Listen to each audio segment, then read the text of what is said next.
जब अल्लाह ताला औलाद की दौलत से माला माल कर दे, बेटा हो या बेटी, सबसे पहला काम जो है बच्चे के कान में अजान कही जाए। दाएं कान में अजान और बाएं कान में अकामत। कहने वाला बावुज़ू हो और उसका रुख किबले की तरफ हो। इसकी बहुत सारी हिकमतें उलमा ने बयान की, लेकिन सबसे बड़ी चीज यह है कि मेरे नबी की सुन्नत है।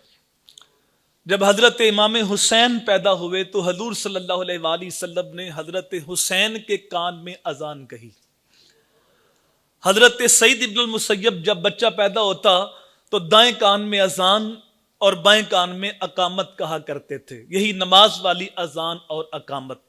उसमें एक हिकमत यह है कि जब बच्चा पैदा होता है तो उसके कान में सबसे पहली आवाज अल्लाह की किबरियाई, अल्लाह की बड़ाई की जब पड़ती है तो सारी जिंदगी उस आवाज से मानूस रहता है। आज साइंसदान भी इस बात को तस्लीम कर चुके हैं कि जो बच्चे के कान में पहली आवाज पड़ती है, बच्चा सारी जिंदगी उन आवाजों से मानूस रहता है। क्योंकि बिल्कुल छोटा बच्चा है, अभी तो उसको अपनी मादरी जबान का नहीं पता, तो अजान तो अरबी के अंदर है।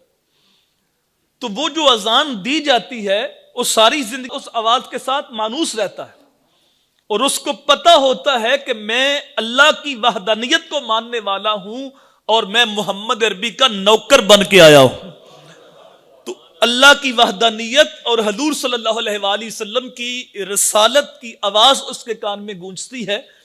और अजान का एक फायदा यह होता है कि हदीस में आता है कि जब अजान कही जाती है तो शैतान भाग जाता है, दूर भागता है।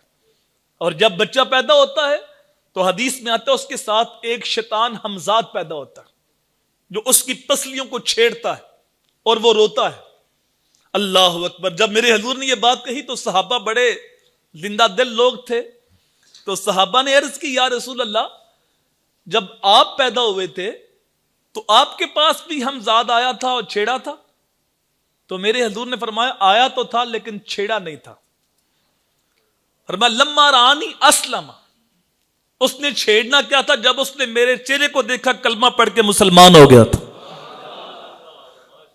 तो वो शैतान उस वक्त हमजाद जो साथ पैदा होता है तो अजान की बरकत से वो दूर भाग जाता है और बच्चा उसकी नहुसत से महफूज रहता है। दूसरा इसका हदीस पाक के अंदर अजान का यह फायदा आया है कि जब बच्चे के कान में अजान कही जाए तो बच्चा उम्मुस्सिबियान, बीमारी है सोकड़े की, उस मर्ज से बच्चा महफूज रहता है।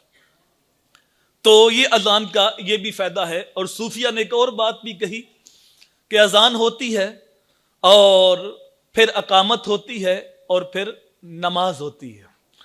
तो आते ही उसके कान में अजान कही गई और दूसरे कान में अकामत कही गई और उसे बताया गया कि तेरी अजान भी हो गई है और तेरी अकामत भी हो गई है और जितना वक्त नमाज का लगता है इतनी जिंदगी है तेरी, और उसके बाद तेरी नमाज जनाजा अदा की जाएगी। तो गोया उसको आखिरत की फिक्र भी साथ दे दी जाती है।